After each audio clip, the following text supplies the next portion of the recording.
मणिकरण के hot spring में मेरा चना की बोरी पक रहा है। দেখা যাচ্ছে ওইদিকে অনেকটা ভিড় ছিল, একটু এদিকে চলে এলাম। কোথায় গেল? এই যে এইটা হচ্ছে আমার চানা। এখানে চাল আর চানা দুটোই দিচ্ছে, আমি চানাটাই নিলাম। এখানটা একটু ভিড়টা কম, তাই ওখানে ছিলাম। অনেক বাদে চলে এলাম। 15-20 মিনিট ডুবিয়ে রাখতে হবে। বাবা ধোঁয়ার চোটে কিছু দেখাই যাচ্ছে না।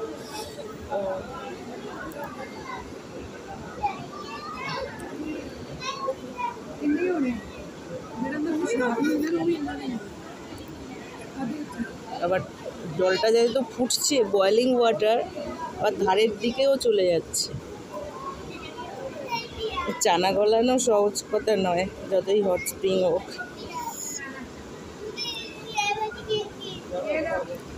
ব্যাগটা অনেক ফুলে উঠেছে, অনেকটাই গলেছে, জানি না পুরোটা গলেছে কিনা, বুঝতে পারছি না। পরে হয়তো নিয়ে যাবো, তারপর দেখবো যে গলেনি ভালো করে।